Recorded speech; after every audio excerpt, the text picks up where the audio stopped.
A few other colleagues coming, but we'll go ahead and get started. So welcome to the Wilson Center. My name is Roger Mark D'Souza, and I direct our programs on global sustainability and resilience here at the Wilson Center. I know many of you are familiar with the center and our programming.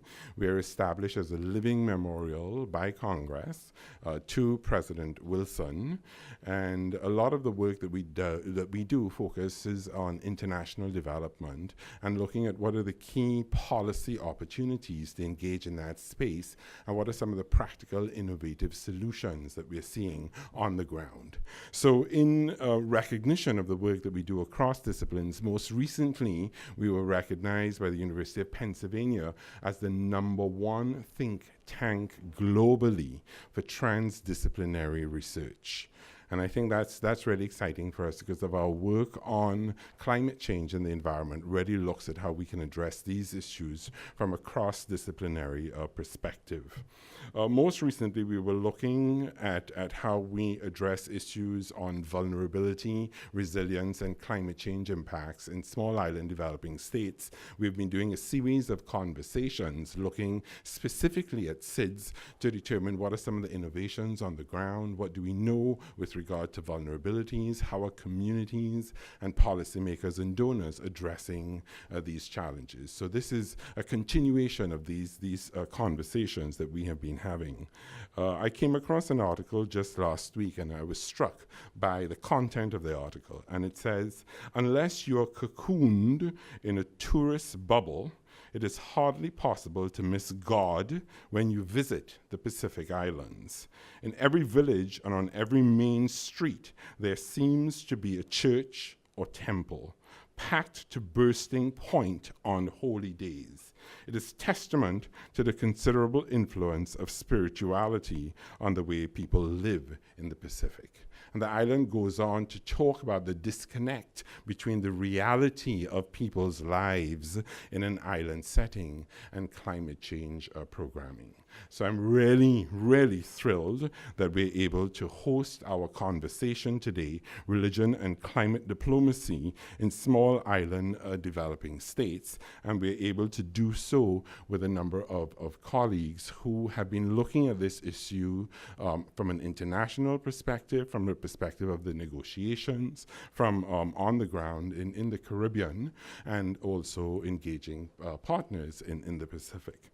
So I'm particularly pleased also that we have a number of ambassadors, welcome, who have joined us today. Of course, we have on the panel Ambassador Selwyn Hart, who is Ambassador to the United States and Organization of American States for Barbados. So welcome, Ambassador Hart. We're very, very pleased to have you here with us. We also have Her Excellency Thelma Philip Brown, who is Ambassador to the United States from St. Kitts and Nevis. So welcome, very pleased to have you here.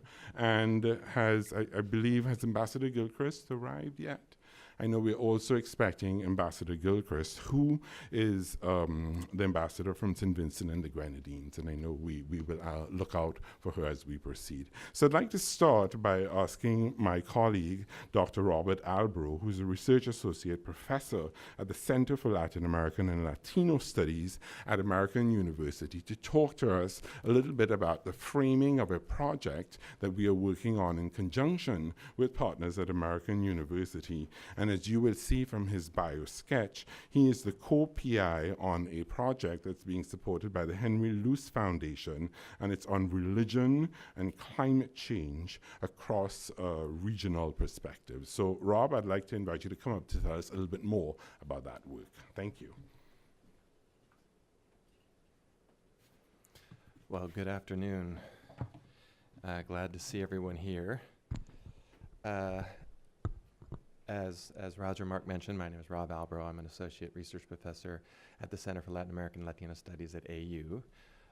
And indeed, the occasion for my being here is an ongoing collaboration with Roger Mark and his program here at the Wilson Center around a project that we have undertaken now over a 2-year period. Actually, we're in the middle of the second year on religion and climate change in cross-regional perspective.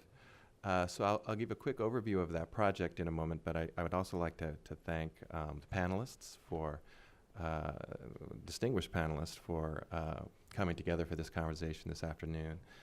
And Roger Mark, of course, for doing the lion's share of organizing this co-sponsored event with us. We're very grateful. Of course, he directs the Environmental Change Security Program here at the Wilson Center. We had occasion to touch ground with Roger Mark because of this project.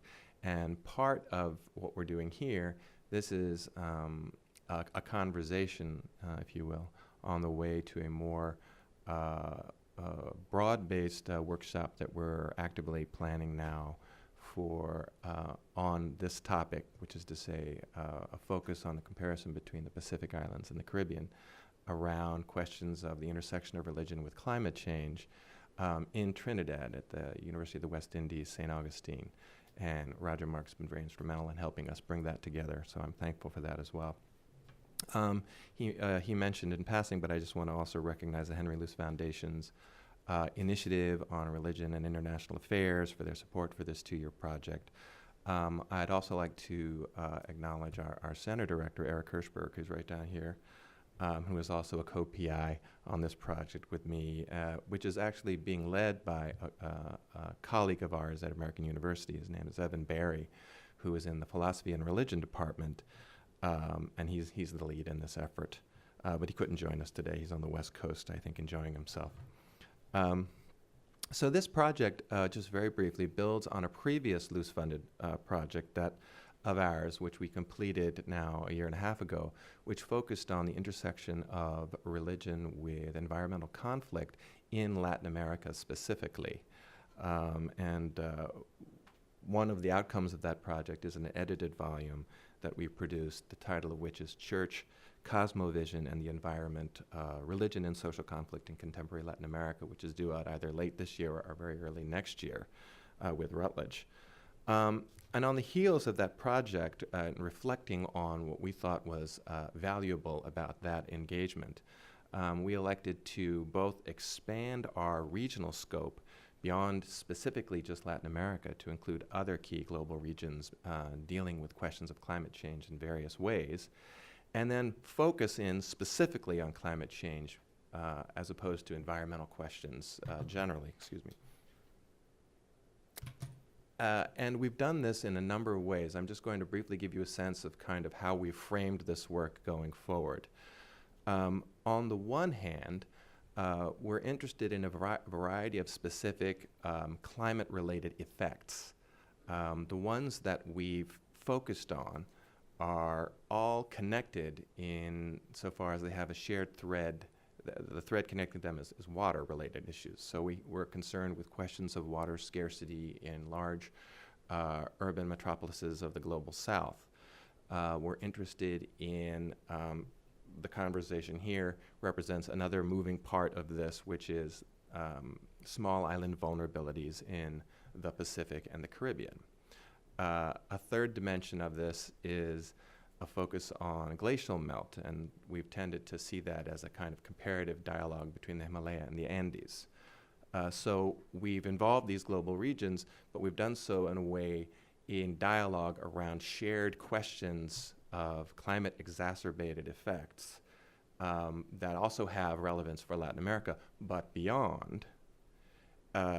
And we've tried to catalyze conversations across, parallel universes of research and research networks which might be working on similar problems but just not have had cause to engage in a productive dialogue across their various areas of interest, geographic areas of interest.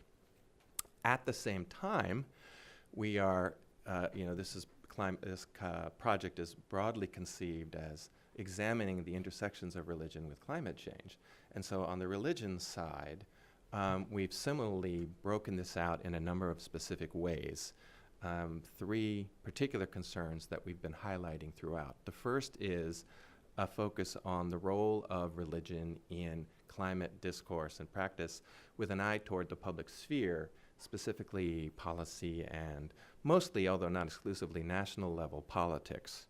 Broadly speaking, if you consider something like the recent papal encyclical Laudato Si on climate and the environment, we're interested in the different ways in which that might be playing out both regionally or internationally and regionally, but also in specific country cases where, for example, there might be a large Catholic population, and that might have a clear political implication.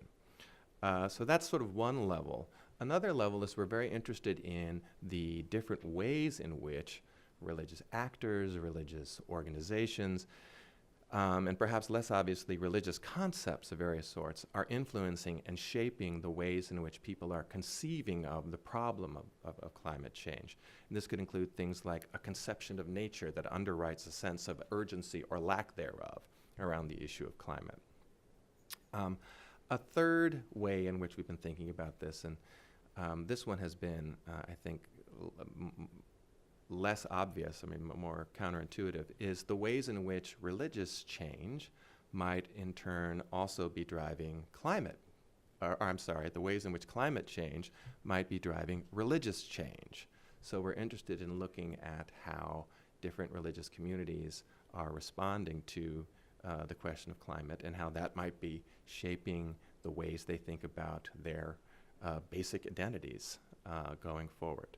So these are just very briefly sort of the three different ways in which we've broken out this project, both in terms of kind of global comparative features of climate change and in terms of critical ways of engagement of religious actors, organizations, and concepts. Which brings us to what we're talking about today, and I just wanted to signal very briefly before turning it back over to Roger Mark to introduce the panelists. This is sort of inspired by the idea that we could think more about religious organizations in their capacity as, one vital part of a broad spectrum of civil society actors, and the ways in which civil society actors are actively, currently, and potentially in a positive position to contribute to ongoing climate-related efforts. In an immediate context of the U.S. withdrawal from the Paris Accords, in the broader ways in which civil society actors have played a critical role in the multilateral UN climate process, and then going forward thinking both at the local level and internationally what kinds of constructive roles for civil society actors we might identify, and specifically if there's anything particular or unique about religious actors as civil society actors. And so that's what brings us here with a focus on the Pacific and the Caribbean, and I'm looking forward to the conversation. And again, just thank you to the panelists and for you for participating. Roger Mark.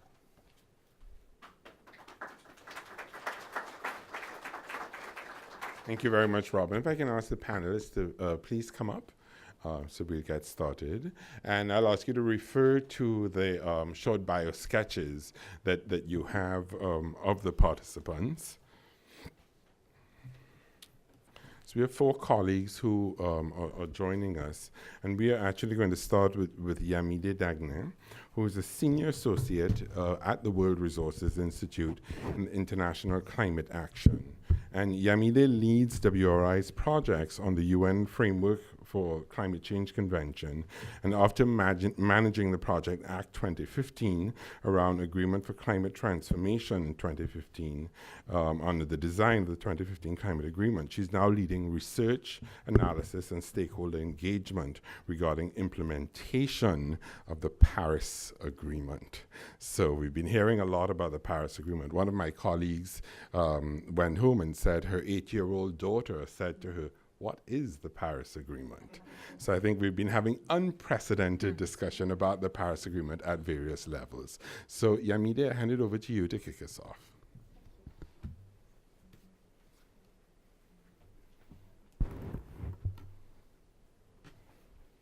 So good afternoon. Okay. It's on. Yeah. Good afternoon, everyone, and I would like to thank the Wilson Center for the opportunity to share this afternoon with you.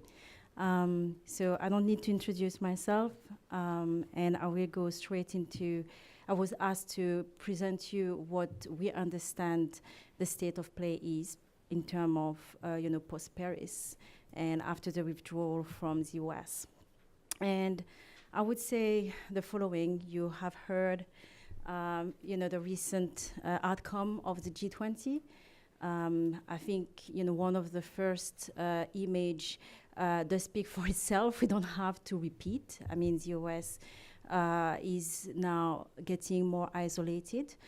We do have a G20s that landed a communique of, the G19 with an action plan endorsed by the G19 for, a greener economy. And this followed also a G6 communique out of the G7.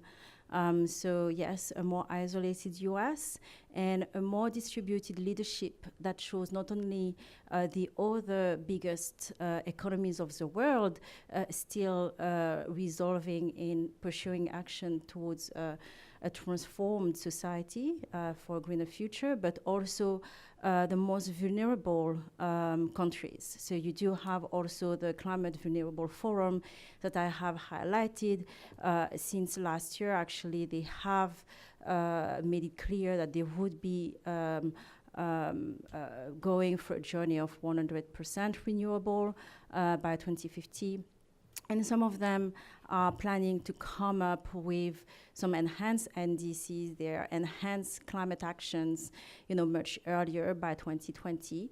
The Fiji presidency for the COP, that is the upcoming COP in December seems to be, in November, sorry, seems to be very keen also to lead the way and to demonstrate leadership. So we see leadership from small, big, and we see leadership from governments and also at subnational level.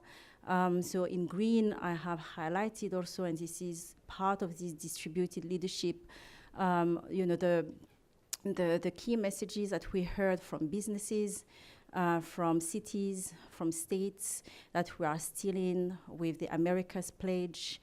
I think what is missing is very much why we are actually here. It's the voice of the faith-based community, which played a critical role also in the run-up to Paris, and which will continue to do that. I would say that, yes, I think despite this isolation, in view of this isolation, the world is still moving ahead.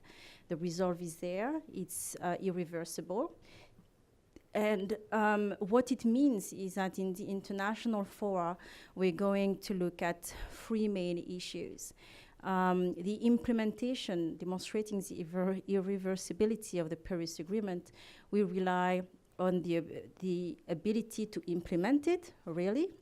So we do have, through the Paris Accord, the what, where we are going, what we have to do, but we still have to figure out how we're going to do this and how to make sure that the way we do that is still fair and preserve environmental integrity and make sure that we are bringing not only governments, but all stakeholders in this implementation. The other issue that we have to tackle is the fact that those climate action plans were not near enough to where we need to be in order to maintain a temperature increase to 2 degrees, let alone 1.5. So we still need to raise ambition, and 2020 has been already flagged by scientists all over the world as a date by when we need to peak. So we need to work over the next few years, to really raise that ambition. And I highlighted the fact that the role of non-party stakeholders. We've seen that since the Lima COP, the COP in Lima, the COP in Paris, the role of non-state actors have been enhanced. We heard them playing more active role in the debate. That momentum needs to be maintained and be made even more, need to be mainstreamed even more. So I will just, very quickly highlight the rules of the game. So at the moment, negotiators are trying to define how we're going to implement the Paris Agreement, to define the way we build trust by having a transparency framework that define and explain what other countries, what all countries and actors are doing to fulfill with their requirements. So it's very important to prevent free riding and to make sure that everybody is doing their fair share and to check progress against the overall objective, the long-term goals that we do have by 2050, both on mitigation, on adaptation, and on finance as well.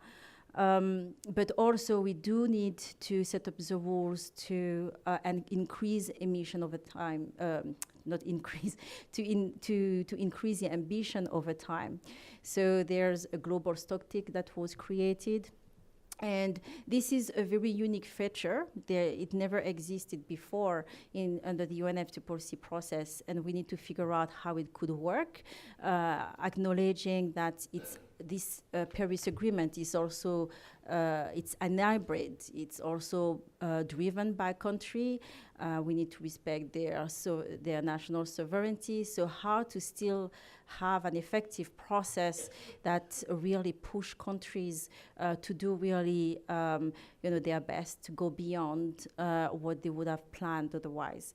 So this particular this particular picture and diagram shows you how complex this is. It shows, on the one hand, a number of articles under the Paris Agreement that are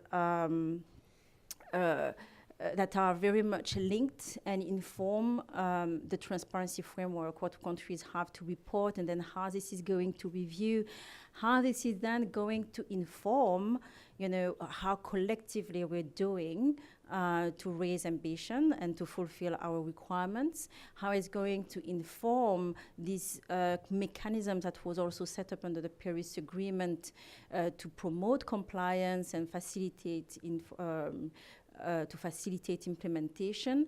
So all of those are very much interlinked, and we need to figure out how they work in a cohesive manner. We do have different negotiating tracks, and we need to make sure that it doesn't result in undue burden, especially for small countries, including small islands. The other issue is raising ambition. And what you're seeing in these slides is what we call here an arc of ambition. It's very important not to look what we're going to deliver year after year only, but to see the bigger picture. So, this year we need to make some progress in developing those rules. Next year we will have the adoption of those rules, but also a process called the facilitative dialogue that is supposed to, at the end, to culminate with the COP, where ministers would look themselves in the eyes after reviewing a number of information, including a report to be published by the IPCC on the feasibility of the 1.5 goal, and to decide, after looking themselves in the eyes, yes, we're going back home, and we will set up a process to enhance our ambition, and to do that no later than 2020. This issue of climate is not also happening in a vacuum. It needs to be supporting the Sustainable Development Goals. There are other processes like, the high-level forum for the Agenda 2030 that is happening that can be also leveraged. We would have in 2019 under the UN General Assembly Climate Week, Climate Summit, and we need to leverage that. And those events will build until 2023, where there's supposed to be the first kind of formal global stocktake. And this is very important because it shows that despite the US withdrawal, the momentum on Paris just kept accelerating. This agreement entered in force so much earlier than anticipated that this particular facilitative dialogue in 2018 is going to actually act as, potentially as a global stocktake.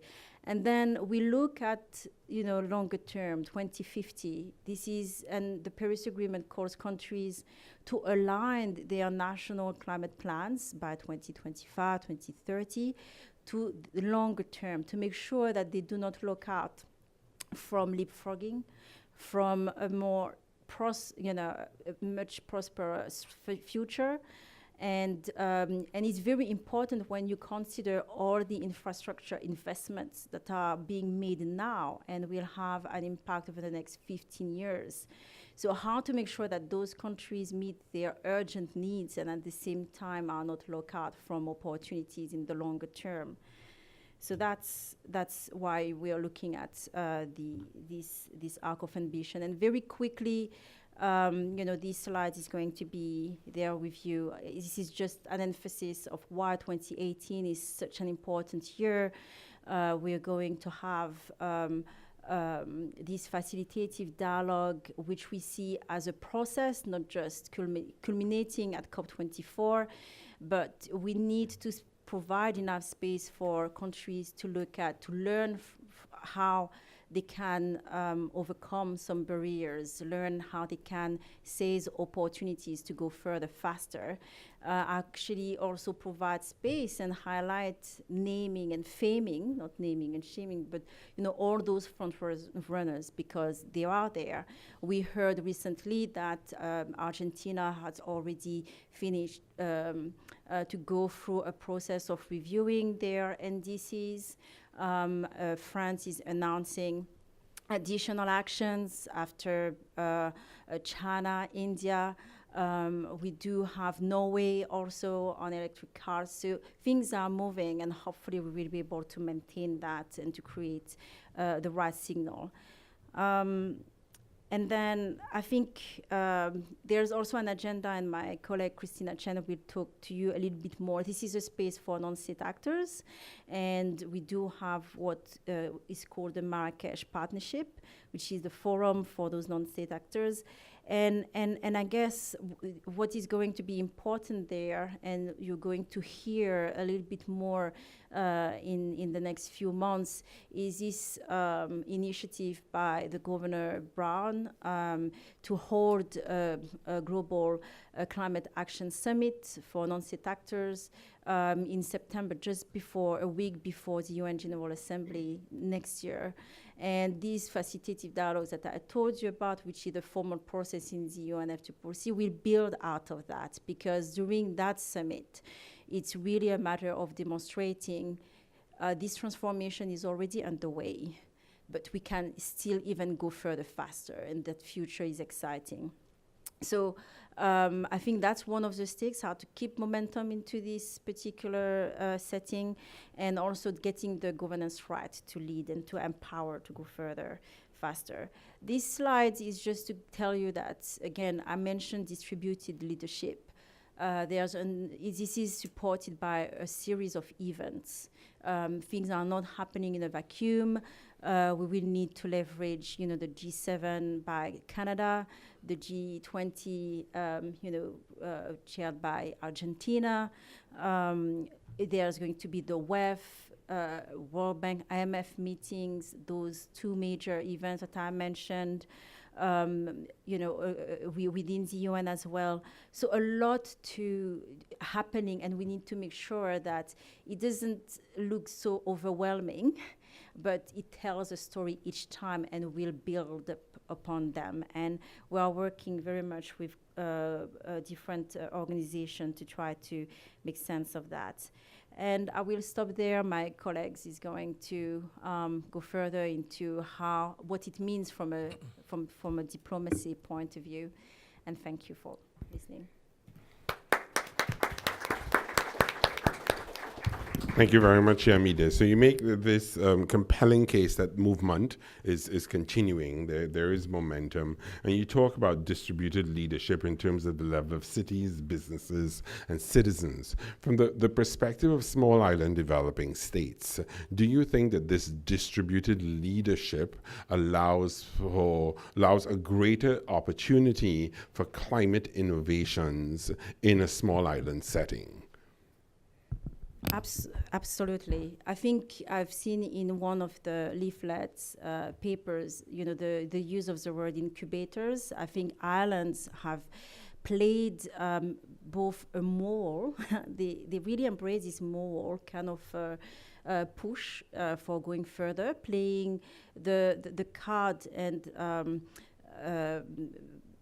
almost a priority of developed countries, that mitigation is absolutely critical to adapt, but also very much innovating, using both mitigation and adaptation technologies to having mitigation becoming an adaptive activity, and vice versa.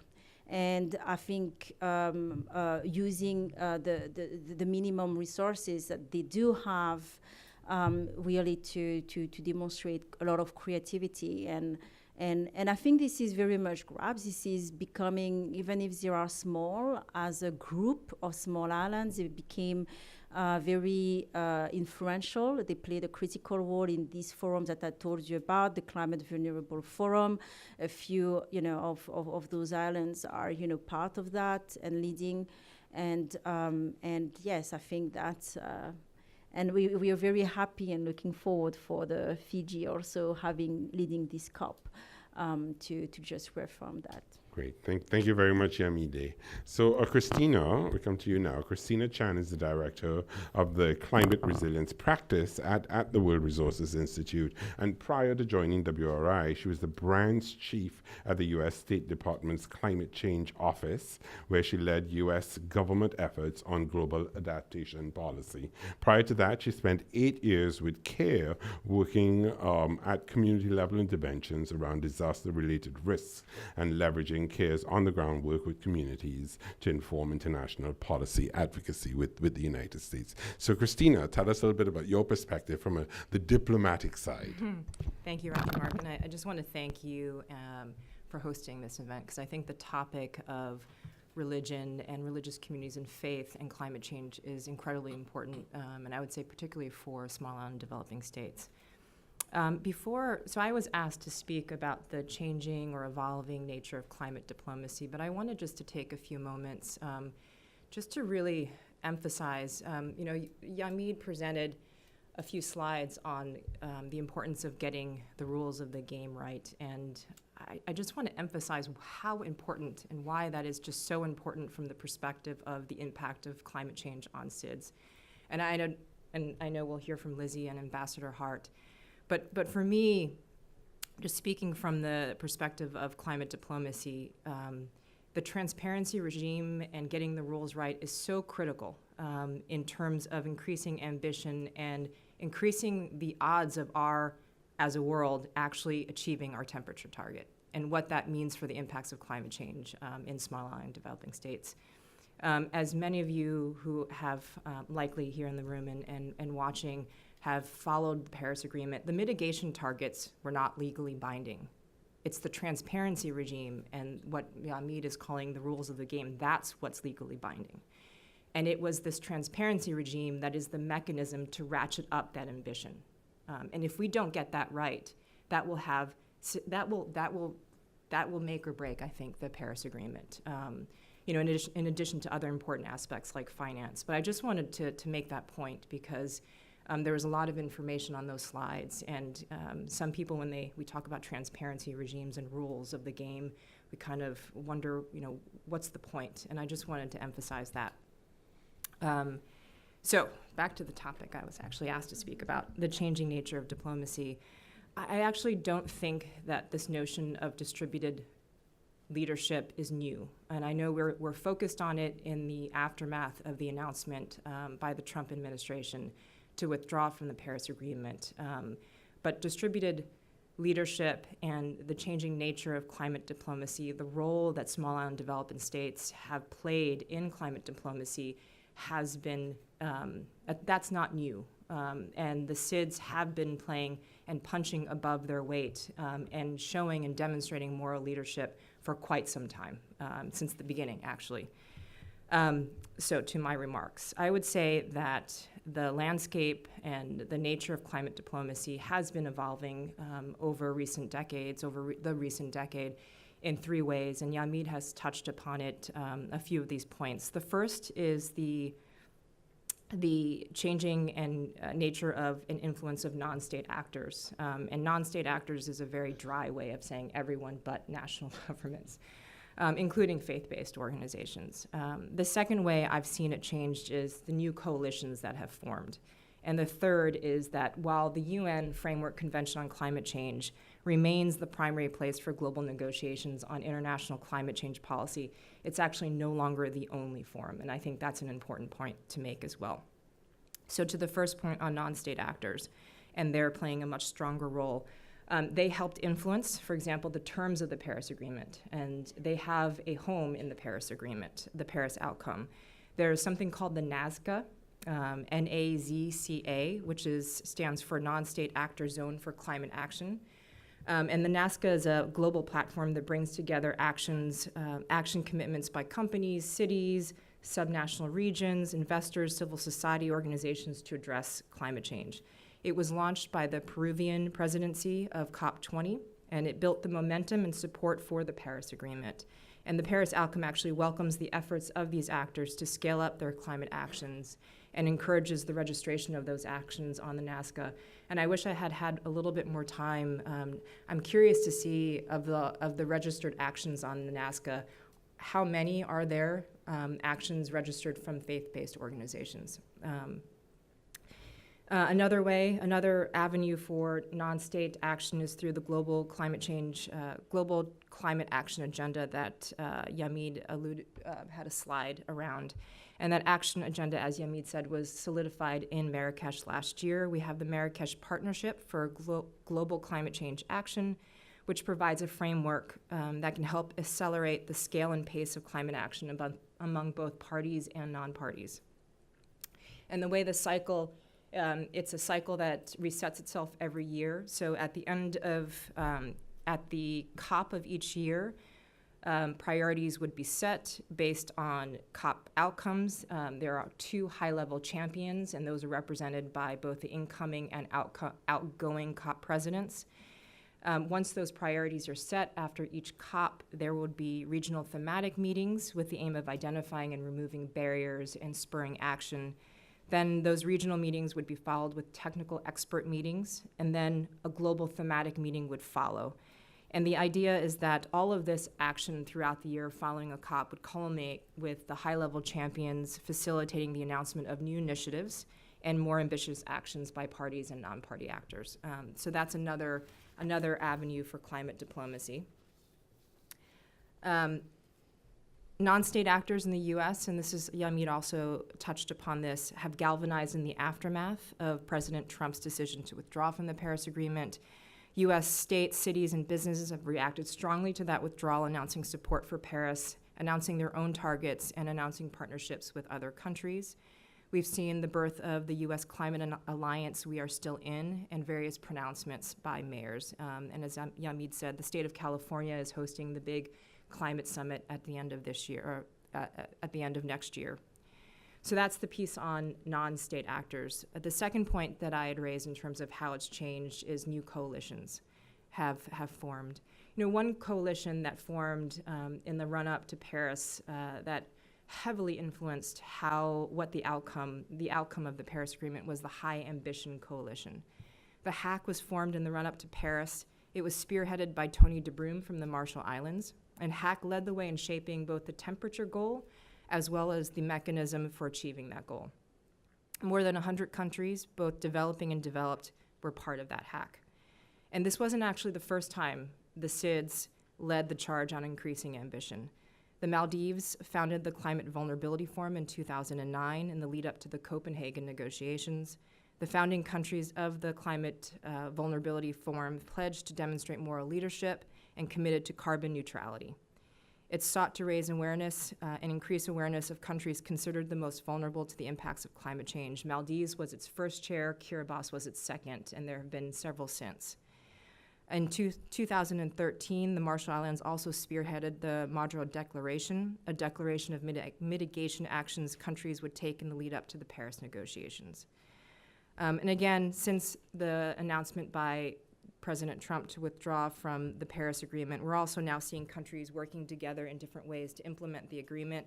You have China and Canada and the European Union, for example, joining forces to advance the agreement, and they will convene a ministerial level meeting later this year to support the agreement. The G7 and G20 are also important for policy fora for climate diplomacy. As Yamid mentioned, at the G20 this past week, President Macron announced that France will hold a climate summit in Paris this December to mark the second anniversary of the Paris Agreement. So more and more we are seeing what Yamid calls the distributed leadership, but I do want to again emphasize that that distributed leadership and the leadership from the SIDS has been there for quite some time. Finally, third, as I said, the UNFCCC remains the primary fora for global negotiations on international climate change policy, but it's actually no longer the only forum, and I think that's a good thing. There's a growing recognition that climate change is not just an environmental issue, and I'll use climate and security as an example. The UN Security Council held its first ever debate on the impact of climate change on security back in 2007. That was 10 years ago, and at that time, some countries raised concerns over whether the Security Council was the appropriate forum to discuss climate change. In fact, Pakistan, on behalf of the G77, sent a letter ahead of the debate criticizing the encroachment of the Council on the roles and responsibilities of other organs of the UN. Since then, the Security Council has addressed the security implications of climate change, including through several ARIA formula meetings. And over the course of the last 10 years, we've seen a greater openness and desire by countries to have a frank discussion about the role of climate change as a threat multiplier on global security. I personally would like to see more of this, actually. Climate change isn't just an environmental issue. It's a security issue, it's an economic issue, it's a development issue, it's a moral issue. And for many SIDS, it's an existential issue. And with that, I look forward to hearing from our colleagues from the Pacific and Caribbean. Thank you.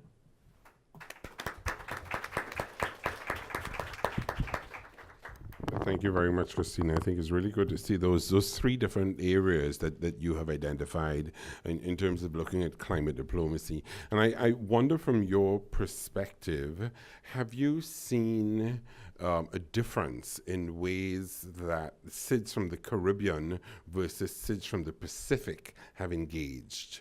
I know that when I engage with my Caribbean counterparts, very often they say, well, you know, the Pacific Islands are the ones that are most recognized for having this existential threat. It's not, it seems in the global consciousness that it's a different case for the Caribbean. I don't know if you agree or not, but you know, if you look at you know, really small atoll, that they're really looking at questions of survival and existence. From a diplomatic perspective, do you see any difference in terms of how the Pacific and the Caribbean address the climate negotiations or issues? Or are they really able to come together and support each other? That's a great question. I feel like Ambassador Hart might also be well to answer that one. I don't actually think it's the most helpful to compare impacts and compare vulnerability. I would say that both the Pacific Islands and the Caribbean Islands have both led the way in terms of demonstrating moral leadership and working together. And I think they are most powerful and can punch the greatest above their weight when they are unified. That's a very diplomatic response. Thank you. Let's move now to Ambassador Selwyn Hart, who is Ambassador of Barbados to the United States. He was appointed by the government of Barbados as Ambassador of Barbados to the USA and Permanent Representative of Barbados to the Organization of American States in November of 2016. And prior to this appointment, he served as Director of the UN Secretary General's Climate Change Support Team, where he played a key role in the historic adoption and entry into force of the Paris Agreement on climate change. Ambassador Hart, your perspective from the Caribbean. Thank you. And it's such a pleasure to be invited to participate in this event and to be sitting next to two very good friends who really worked hard, who played very key roles in delivering the historic Paris Agreement. I've had the honor I would say, honor or privilege of negotiating with or against Christina, and and she was always an extremely tough negotiator. But she's right in terms of the impact that the small island developing states have brought to the climate process. It was Malta, who was then a small island developing state, and the Maldives that first brought to global attention in the late 80s that climate change was a global threat that required a comprehensive global response.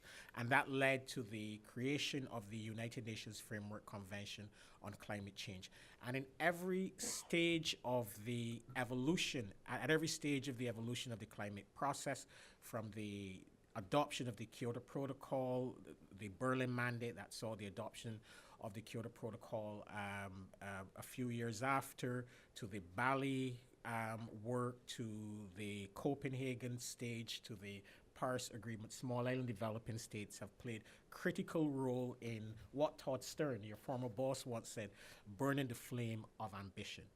The 1.5 goal, that was a SIDS proposal. In 2008, you may recall, in Poznan, in preparation for the Copenhagen conference. And I distinctly remember when we first put that proposal on the table, because at that time it was 2 degrees or more. When we first put that proposal on the table, we had a discussion with NGOs that follow the climate process. And they told us it was unrealistic. There's no way the SIDS should be putting this proposal on the table. It would just blow up the negotiations. But we, as Caribbean, Pacific, and other islanders, we said, well, this is a threshold that represents the basis for our survival, for our viability as sovereign states. And it found its way in the Paris Agreement, following a pretty lively discussion between 6 SIDS leaders and President Obama in Paris, and then the U.S. came out in full support of the 1.5. So point is that SIDS, small and developing states, they've played and made a decisive difference in driving global ambition around climate change. Now, I come from the Caribbean, but I've had the privilege and honor of representing the entire SIDS group, and despite our geographical differences, we have so much in common, and that commonality has really helped us to present a unified front in the global negotiations on climate change. So from a Caribbean perspective, if I can, at this stage, and SIDS in general, we're small contributors to the problem of climate change, yet the devastating paradox of climate change is that although we're small contributors to the problem, we are most impacted. And this is one of the unfortunate realities of climate change. Certainly from my region, annual losses from climate change are currently hovering around 2.5% to 3% of GDP. Yet, one climatic event can destroy an entire economy. Take Grenada, for example, where Hurricane Ivan, the damage from Hurricane Ivan amounted to about 200% of the GDP of Grenada. It set that country back decades after just a few hours. It is estimated that 19 major Caribbean cities, Port of Spain, I see the former finance and foreign minister of Trinidad and Tobago here, Port of Spain, Kingston, Bridgetown, Basse-Terre, all of the major Caribbean cities, 19 Caribbean cities are in the bullseye of the threat of climate change and will require, in order to protect them, about an investment of about $4.5 billion to build levees and seawalls with an annual maintenance cost of about $150 million US dollars per year. So this is the enormity of the threat facing countries in the Caribbean. And it also represents the scale of the investments that countries will need to make in order to build resilience to climate-related impacts, irrespective to whether we go to 1.5 or 2 degrees. These countries are already experiencing climate change, and the situation will just get worse over time. However, countries in the region, in the Caribbean, are looking to turn this threat into a great economic opportunity. And they're seeing the threat of climate change as yes, we know that this is a massive threat to our economic survival, to the survival of our people, communities, and islands. But it represents an opportunity for us to transform our economy in a low-carbon, climate-resilient direction. So therefore, across the board, there is now a focus on integrating climate considerations in, for example, large infrastructural projects. So, for example, the Caribbean Development Bank, I happened to be at CDB for a few years before joining the UN, now integrates climate considerations in its large-scale infrastructural projects with support from other partners like the IDB and the European Investment Bank. On the energy side, we're seeing marvelous things taking place in the Caribbean. In my own country, Barbados, before the end of this year, about 20 to 25% of electricity demand will be met from renewable energy, wind and solar. And this occurred just by making changes to the legislation on the island that made it a lot easier for independent power producers and for local citizens to invest in wind and solar. And you're seeing this throughout the entire Caribbean. In St. Kitts and Nevis, there's a huge solar installation. Many of the other islands like Dominica and St. Vincent and the Grenadines, they're working to exploit their geothermal potential, because one of the realities in the Caribbean is that the cost of energy is 3 times higher. Fossil fuel-based energy is 3 times higher, except in Trinidad and Tobago, of course. But in the other islands, the cost of energy is 3 times higher than it is in the U.S. And if countries are able to reduce the cost of energy, it represents a significant boost towards improving economic competitiveness. So countries are seeing and trying to turn this threat into a great opportunity. And finally, on the Paris Agreement, I sat at a pretty unique spot when this agreement was finalized, and I saw very clearly how important it was to have the full support of non-state actors.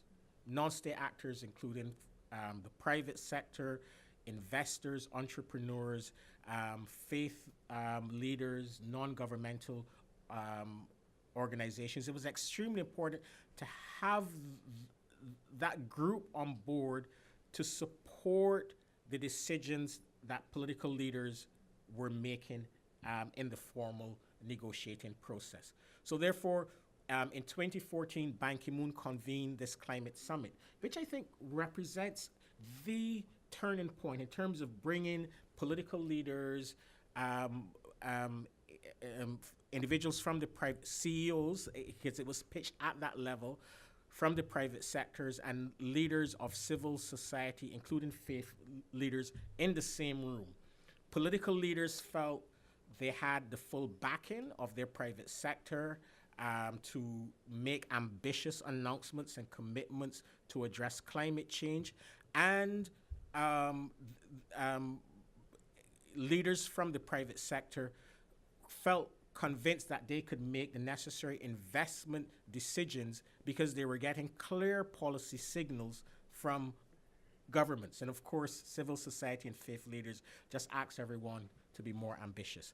And this helped to deliver the Paris Agreement. And this will be, and this represents the model that must drive us to higher levels of ambition. Because, from a small island perspective, the Paris Agreement is great, but we need to do a lot more. And this is one of the things that I am most concerned about, the fact that, we're hearing these very good things, but we need to capitalize on the momentum from the Paris Agreement. Now, the U.S. withdrawal has not helped, but or the announcement, because it will take them a couple of years to formally get out of the Paris Agreement. What I'm most concerned about is the executive orders that were issued well in advance of the announcement, which have totally undercut the ability of the U.S. to meet its modest at best Paris target. That is what I'm most concerned about. That is what the atmosphere will see in the immediate future. Those are the types of signals that are going to investors, entrepreneurs, and the private sector. So, I'm very concerned about the potential loss of momentum, because in our view, I think we all share that the Paris Agreement represents our best hope of saving the islands. Thank you.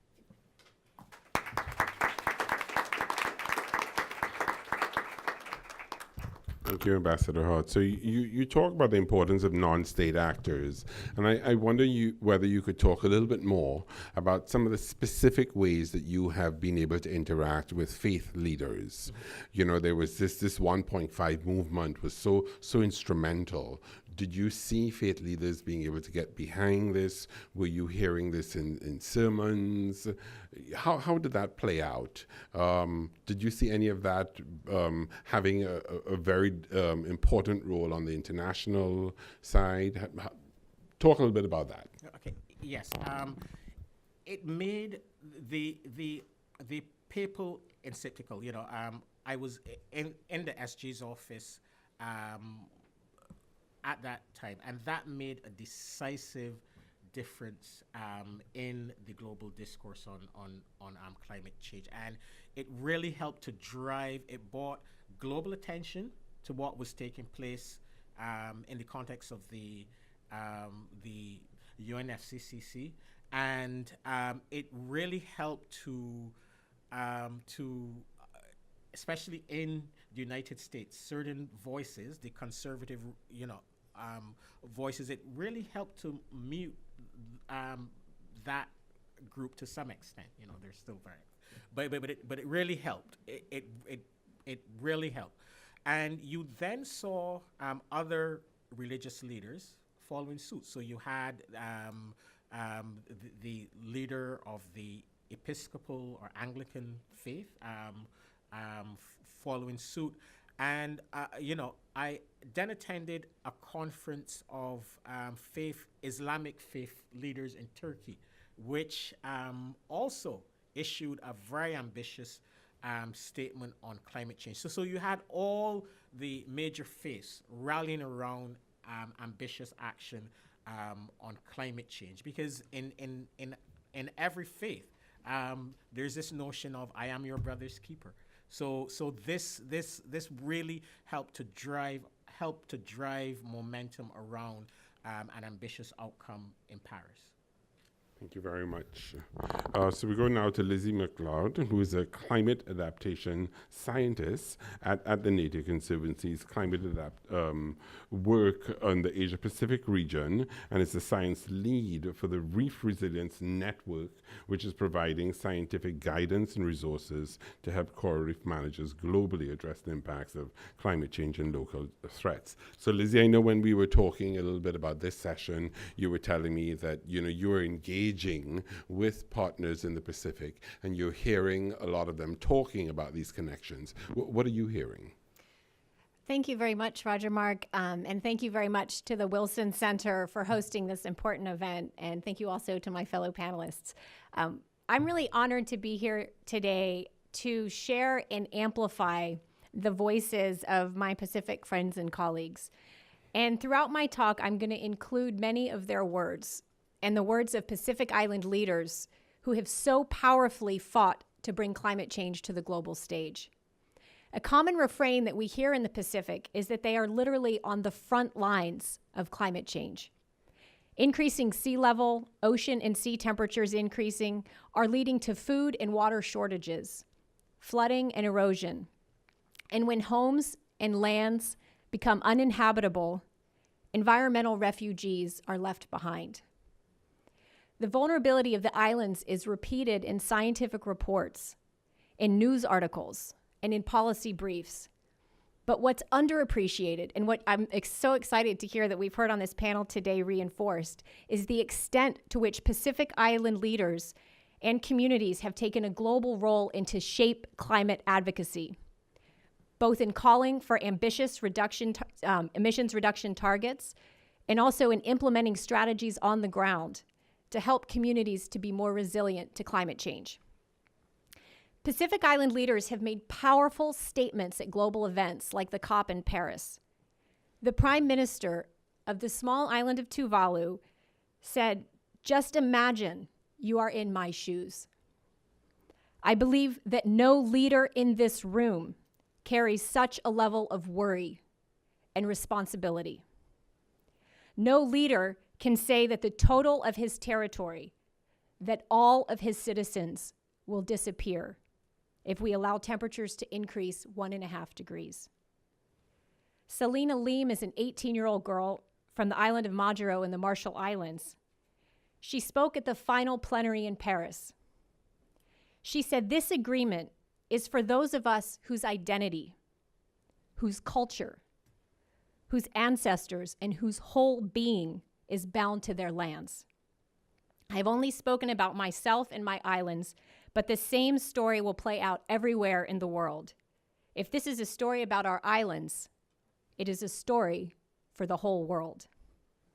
Pacific Island leaders, as we've heard, along with Caribbean leaders, were instrumental in shaping the Paris Agreement. They were vocal advocates to limit warming to 1.5 degrees. They also called for the loss and damages clause to be added that will help islands to get compensation for the impacts of cyclones and weather-related events. So what is the role of the Pacific in climate diplomacy post-Paris? I believe there are 3 things that the world can learn from the Pacific Islands to support a global response to climate change. The first is that the Pacific is a bellwether for the rest of the world. The second, as we've also heard, are that islands are natural laboratories for developing and testing new ideas for how to respond to climate change. And the third is that we have a political and moral imperative to support those who contribute the least to emissions, yet who bear the brunt of climate change. And this is where faith communities come in. So as the bellwether, the Pacific provides a warning of what is to come for the rest of the world if we cannot reduce emissions. They're also leading the call globally for comprehensive and immediate climate responses, challenging us not only to meet our emissions targets, but to aim higher and to achieve bolder ones. They also provide a stark reminder of what is at stake. Unlike many coastal communities in the West, Pacific Islanders cannot simply just move their houses back from the shoreline. Land is limited in many small islands. It's traditionally owned and inherited in many communities, and many cannot just simply move to higher ground. When entire islands are inundated, people lose their sovereignty. Remember the words of Selena from the Marshalls: our identity, culture, ancestors, whole being is bound to our lands. There are significant social, cultural, and psychological costs associated with climate-related migrations.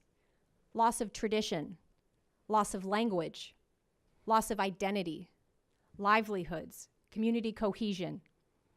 But there are also economic costs of displacement and migration from countries where people are leaving and to those who are receiving climate refugees. Reminding us of these costs, of what is at stake, is a key role that the Pacific Island is contributing. So my second point, islands as learning laboratories. The Pacific Islands provide tremendous opportunities for testing and refining adaptation strategies. They're home to unique species that are found nowhere else on Earth. They cover 6.7 million square miles of ocean. They're incredibly diverse in terms of their ecosystems, their geographies, their cultures. Communities in the Pacific have lived with environmental impacts for thousands of years, and they've adapted many practices to accommodate periods of drought and increasing rainfall. And although now the pace of changes that they're experiencing is happening much faster, many are revitalizing traditional practices. Things like using seaweed to compost to make their plants more fertile, using palm fronds to shade plants from drought, and replanting coastal vegetation to protect their coastlines from storm damage. Many of these local actions utilize the benefits that nature provides, and many are also led by women. While such practices help to reduce impacts locally, they must be complemented with support from the global community through technical support, financial support, and capacity building. The Nature Conservancy, where I work, has been working with communities across the region to test and refine adaptation strategies that build resilience of communities and ecosystems to climate change.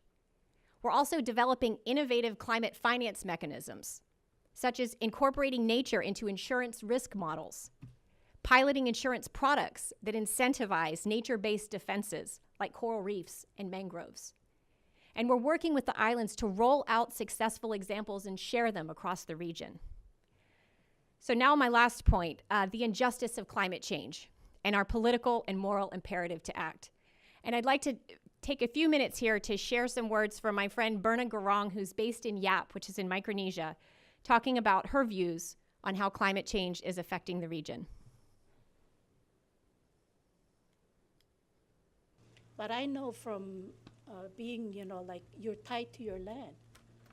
And even though we tell them, okay, here's, a plane or here's a ship, get onto it, they're not. That's their home. So yes, Donald Trump doesn't have to worry about it because he lives in the Trump Tower, and maybe the sea level is not going to get to his bedroom. But people in the islands, they wake up to this every day.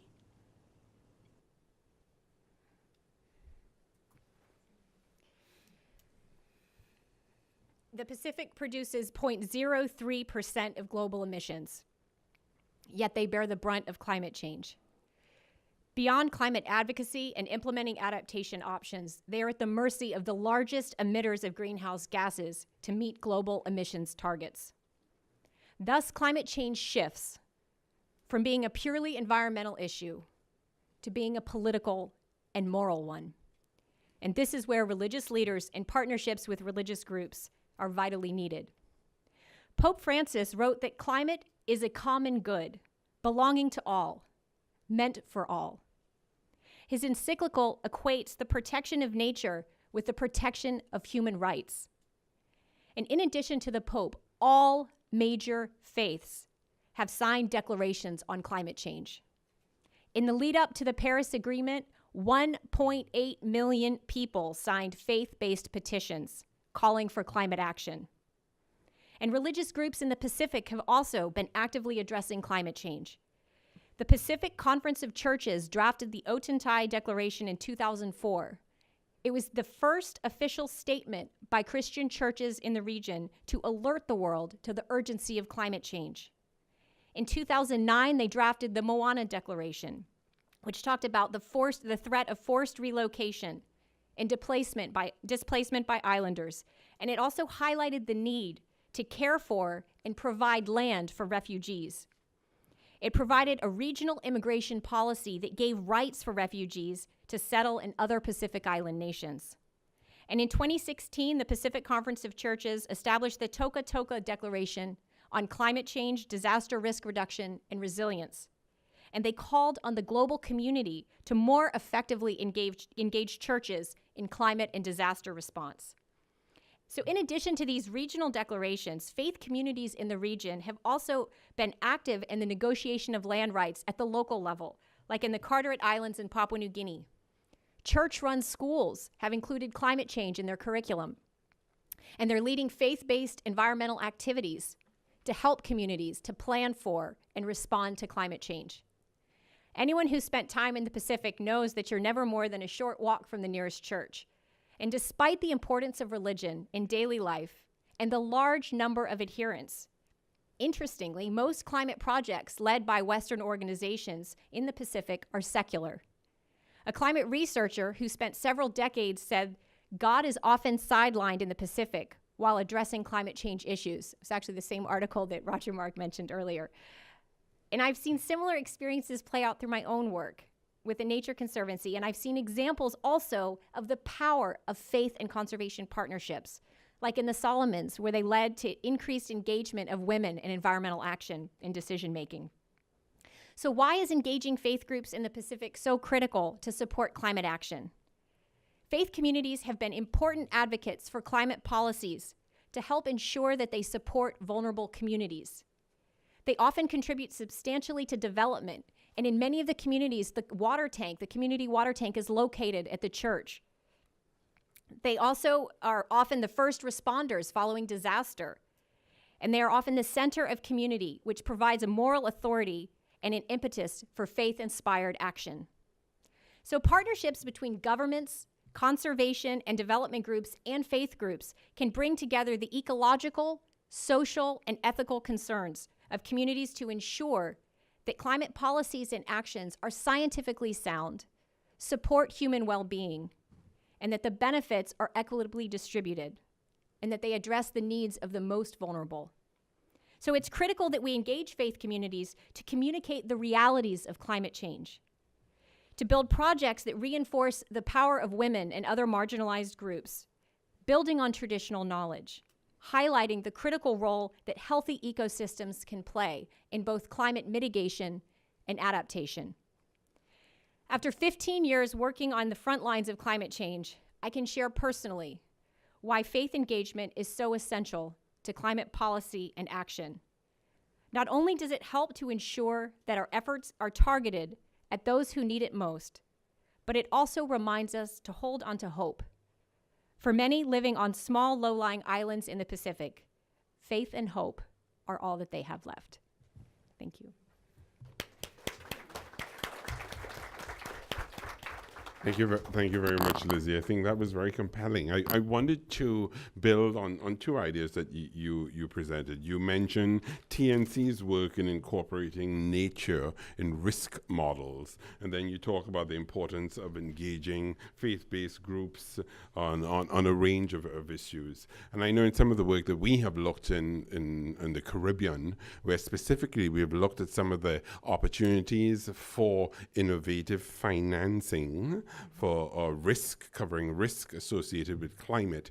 One of the challenges that we have heard from folks in the insurance and reinsurance industry is sometimes the difficulty of covering shareholders who are risk adverse. And they say at times their worldview and religious beliefs get in the way. That's God's will. There's nothing that we can do. Talk a little bit about that space, because we're looking at how do we develop climate resilience in a small island developing state context. You're looking at people who are deeply religious. You're looking at innovative strategies in an island setting, a la reinsurance and insurance industry looking to cover risk. But you have, shareholders who are risk adverse and say, listen, that's God's business, step back. So how do you see this playing out from your perspective? Thank you. Yeah, that's a great question. And actually, last week I was in Samoa at a climate finance meeting. And the purpose of the meeting was really to talk about whether we could develop a regional insurance facility for the Pacific. There's already one that addresses disaster risk reduction, but they wanted to say whether they could either expand that or develop a new one. There were a number of issues, not least of which you just mentioned, but also culturally. If you're used to relying on your community in times of disaster or in times of stress, there might be a cultural inhibition to put money away for insurance. And so there are, in addition to believing that God will protect you, there are also some very strong cultural beliefs in the region that I think are going to be something that we need to deal with moving forward. I believe that the urgency and the severity of climate-related disasters that are happening in the region will require some kind of insurance mechanism, some kind of, whether it's insurance or whether it's disaster relief funds. I believe there has to be some kind of financial mechanism to support communities based on the fact that we're seeing, as you mentioned and you heard earlier, sometimes that the impacts are 90% or even 200% of the GDP following a particular storm event. So I do believe that, at the Nature Conservancy, we're piloting that work in Mexico, and we're looking at how we can expand it in the Pacific. But I think there are some very unique cultural practices and beliefs that we need to figure out how it works and how it fits in that context. But I think also you're dealing with many communities who value their marine resources as, valuing their coral reefs and mangroves already because of the many benefits that they provide. And so adding that coastal protection element is not necessarily a new thing. I think they often recognize that when they cut their mangroves down, they start seeing the storm impacts more severely.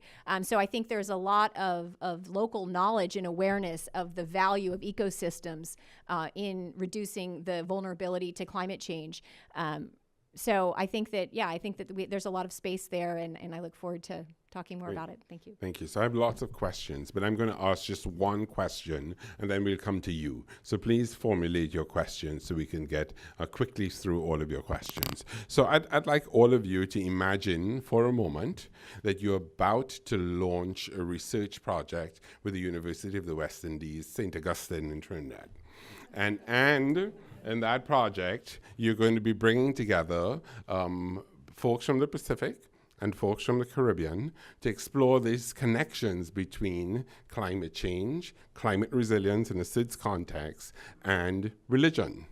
What are some of the key questions you think need to be explored? What do you think such an initiative, if one were to exist, what are some of the key questions that should those folks should begin looking at? Who'd like to start? Yes, Lizzie, please. I think the first question would be, what are the faith groups doing now to address climate change? And it sounds like a very simple question, but in my work at the Nature Conservancy, trying to broaden our engagement with faith groups, I have been amazed at the lack of appreciation for the extent of conservation-led faith-based action. I think there's sort of a bias sometimes. We often think we're the only ones doing conservation, and I think there's a need to step back and maybe be a bit more humble, and assume that in many cases faith communities are probably leading climate response, disaster response, building resilience in communities. And so I think that's a really important starting point, is what are they currently doing? Where are the gaps? How can we bring our science to help support that and move it forward? And that ties in quite nicely to your point earlier about community. And, for those of us who look at climate resilience, the question of social capital, which is inherent in these faith-based communities and initiatives. Christina? Sure. I would just add to what Lizzie said. As I was thinking about the 4 different presentations, how do you connect the various levels of engagement? And having formally been negotiating within the UNFCCC process, how sometimes I've felt disconnected the global discussions are from, for example, what Lizzie just presented in terms of TNC's work with communities and with women. And so I don't know if I can quickly form what that good research question is, but it really is, in addition to signing declarations and petitions, which I think is incredibly important, and engaging in things like the Secretary General's summit in 2014 and the California summit next year, how do we bridge the divide or make that bridge from what's happening at the local level to actually informing the global discussion? Because as negotiators are thinking about this rule book and the transparency regime, it's here versus what Lizzie was talking about in terms of building community resilience and action.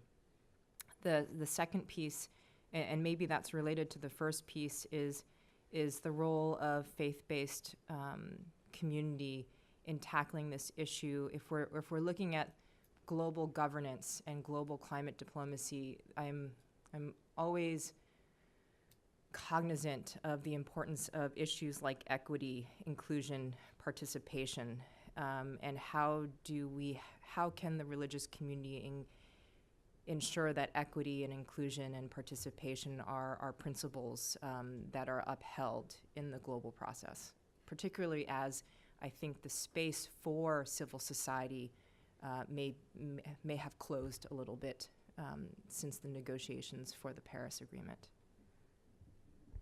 And certainly, I hear you saying that, and I'm thinking traditional knowledge, of course, fits into that, particularly in a SIDS context. Ambassador Hart? Thanks.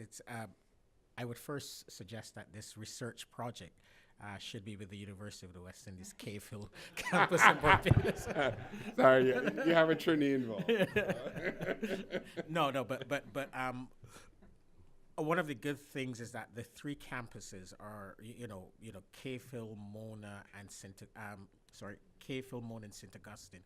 They are working very closely, not only together, but generally on supporting the regional effort to respond to climate change. And our University of the West Indies is, at all three campuses, I could speak to, mention a number of individuals at all three campuses that have really led the regional response to climate change. But specifically to answer your question, respective to which campus this research project is based. As you know, in the Caribbean, faith-based groups are very close to the communities, and secondly, they have a large footprint on the educational systems in the region, right? Many of them have traditionally run or managed schools, and many priests, for example, from the Anglican faith in Barbados are teachers in public schools on the island. So I think that would be, in my view, the value added of such a project, where it would be focused on community-based resilience and adaptation responses, and supporting possibly already existing national community-based adaptation strategies, and also looking at the nexus between education and how that could support awareness raising and other, the nexus basically between education and climate change. So I think that those could be two areas of focus, from a Caribbean perspective. Yeah, and I fully agree with that. And I would say, both formal and informal education, the whole 1.5 to Stay Alive initiative, and the poetry and calypsos and songs that we had coming out in support of that effort, which was really increasing public awareness too. Yeah, really important. Yamide? Yes, thank you. And also as an Islander, because I come from Guadeloupe. And so, yes, and I wanted to make a point on education. Some of the best schools are, Catholic or, from another faith-based community, and there's a major role to play. The other thing then that I would highlight is, the role model that the faith-based community is playing. So they need to walk the talk as well. And I think that we started to see that with divestment. And I think if, the faith leaders were divesting for fossil fuels and trying to align some of their own decisions in taking care of their community, their buildings, how they run the communities, it could also go so far, because that will inspire, the community itself. So I think walking the talk, divestment, is an area that would be, interesting to look. As a former negotiator on transparency, MRV, the other things that I would love this research to do is to bring some statistics. I think, the role of preaching, how many times do you hear climate change? I was at church yesterday on the Sunday Mass. How many times do you hear, climate change? We repeat a number of, issues every Sundays. Can you imagine if we were repeating and providing stories around climate change that really talk to the people? Because this is a time that really move people. So I think, can we hold them also accountable, or can they really, translate, their, their leadership into the preaching? And the other things that I would highlight is that, and it's to respond to the questions from my colleague Christina, is making the link with what is being discussed internationally and nationally. For me, one of the linkages are the national consultations that are supposed to happen. All countries need, those leaders who are, who came to Paris, who will be coming to say, yes, this is an endorsed government-led plan, need to hold some national consultation with a wider range of stakeholders. And we need to make sure that, faith-based communities are participating into that. And it's not obvious. I have been organizing myself in the run-up to Paris a lot of consultations, bring different stakeholders together, and you do not have, necessarily always, faith-based communities. So it needs to be systematic. And some countries are, better, in doing that. But I think it could be good to try to make, to again get those statistics and to make sure this is being made. But that's a very important kind of link between, between local and international. Great, thank you. It also makes me I wonder if we have any green churches in the Caribbean. We're seeing the emergence of green hospitals through PAHO in the Caribbean, but it'll be interesting to see that. The other point that comes up for me, I remember being a teenager in Trinidad. We were very active in our youth group through the church. So, youth engagement, I think, is also a key area. So let's open it up. We'd love to hear from you. My colleagues will come to you. Please raise your hand, and when we come to you, give your name and your affiliation and get quickly to your question. We'll take a few questions at once, and we'll start with our ambassador here up front, please. Thank you very much. And the microphone. So this is being webcast live. Hello. Thank you very much, Roger Mack, for a wonderful, and the panelists for a wonderful discussion. And just let us know who you are. Oh, sorry. I'm Thelma Phillip Brown, ambassador of St. Kitts and Nevis. I find myself in a little bit of a conundrum here. I'm from a small country, the smallest in the Caribbean, and I'm going to let you judge which is the best petri dish. 2 islands, one is 68 square miles, the other one is 36 square miles, by dint of the fact that the first town was lost in a tsunami. I was born a stone's throw from the sea, and about 15, 20 years ago, we had to build a seawall, because normally I could just run out of my house and straight down to the seashore. They had to build a seawall. Which of the three of us, which country you think is the best one to do that research project? Anyway, what I want to say, I also happen to be an evangelical Christian, and I see we kind of beating up on the evangelical Christians. And I want to say of the 3 major religions, we are monotheistic, but not monolithic. And I think when we say that the church or the religion, the faiths against climate change, we are talking, for the most part, about the conservative evangelicals in the United States. I don't think we have a lot of research outside. I know for my country, the churches really are not, even evangelicals, not really against climate change. The problem might be awareness. And I think in the communities, the church is so important that we would not have that problem. Awareness, education, as you say, social justice, climate justice, equity, all those things are important. But perhaps what we need to do is to approach the evangelicals, especially in the US, in a different manner. And yesterday, Yamiden mentioned that yesterday she did not hear climate change discussed in church, neither did I.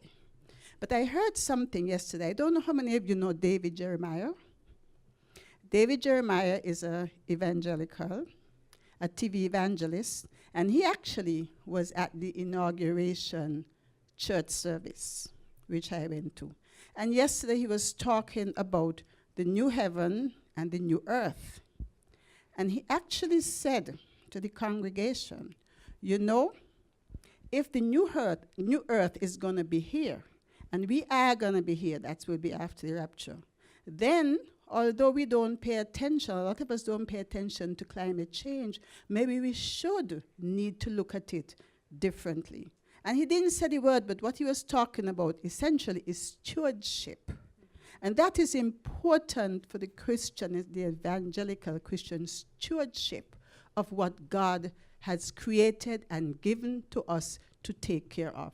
And so maybe there need to be a new approach to the Christian. And I would suggest start with David Jeremiah, because he was at President Trump's inauguration service. Great, thank you very much. Yes, I think we'll come here, and then we'll come to the back.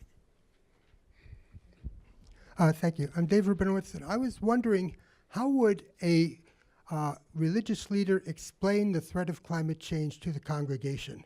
For example, why would God allow something like this to happen to innocent people? And why isn't prayer the answer? What kind of explanation can a religious leader give to the congregation? Thank you. Very easy question. We'll go to the two at the back, please.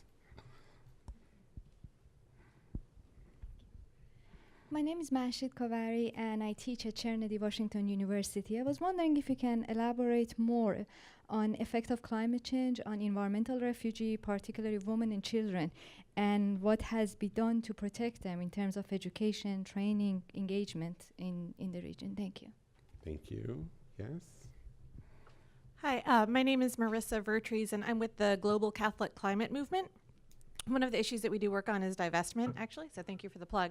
And I want to thank especially Lizzie McLeod for the comments about faith-based groups in the Caribbean, and I've done development work also and always seen this parallel track between some of the major groups and the religious groups that are operating in civil society and aren't necessarily engaging each other. And I think we can actually see that here. There's no faith-based nonprofit or environmental group represented on the panel on religion and climate diplomacy.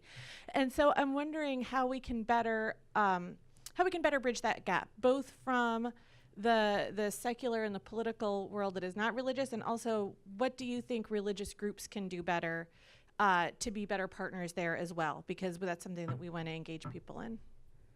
Thank you. Yes, please.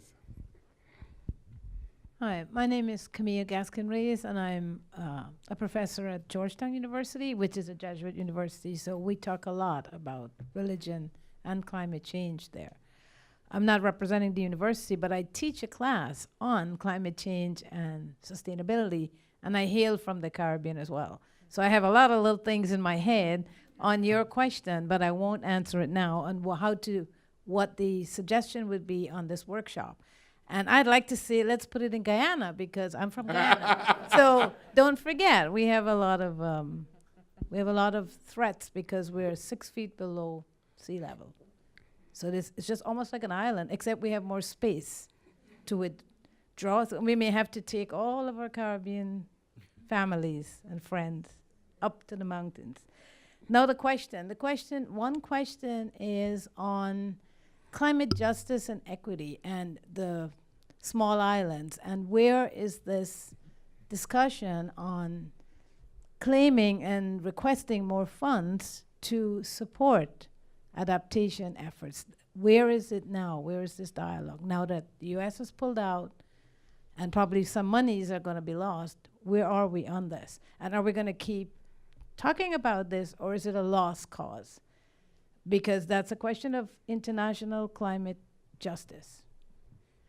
The second question, if I may ask a quick question, is on coming back to the idea of the islands being laboratories. I think it's a great idea and something that we could really use to apply some of these principles in island societies. Combining that with the religion, in the Caribbean, we have so many religions. It's almost like a living laboratory. So why not start your talk with all of these different representatives, from Hindu, Muslim, Catholic, evangelical, everyone should be in the umbrella because it's part of society. And from there, we can get some interesting feedback. And I do agree with everyone that we have to bring the high talk from policy, from politics into communities. There is such a disconnect to making people helping them to understand that what they're seeing every day, people are writing about. I just wrote a book about this, but my community doesn't know this, and I'd like to talk to them about it. So can we help to use this seminar, whatever you're planning, to close this gap? And because people are feeling it every day, but they're not connecting it up with the science, perhaps. Maybe they know it intrinsically.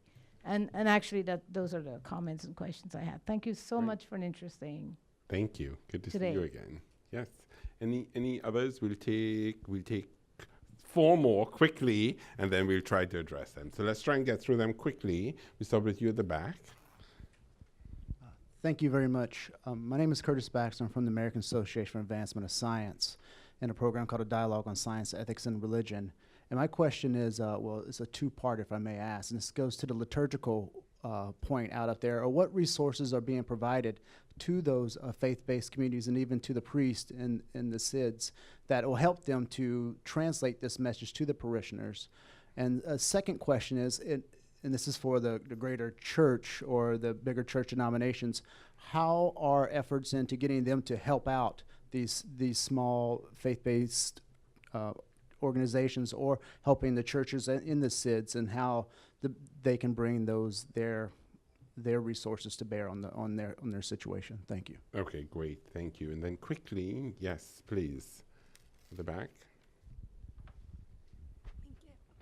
Hi, my name is Gabriella Reiter. I'm a student at the University of Pennsylvania, and I work at the Heinrich Böll Foundation. Last summer, I interned with an organization called Eco Peace Middle East, working on Jordan River rehabilitation and starting a program to bring Muslim, Christian, and Jewish leaders together to see how climate change was impacting the Jordan River through its value in all 3 religions. So I was wondering, I'm less familiar with SIDS and the religious aspects there. So are there opportunities for using climate change impacts on religious spaces and religious monuments? Thank you. Great, thank you. Yes. Yes.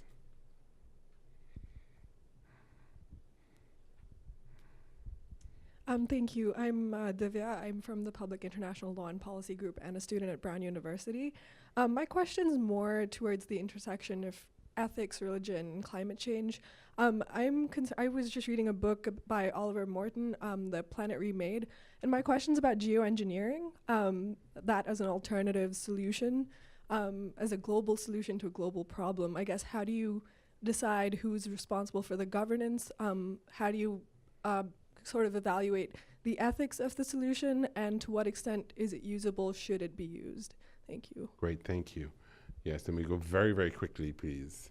Yes. Yes.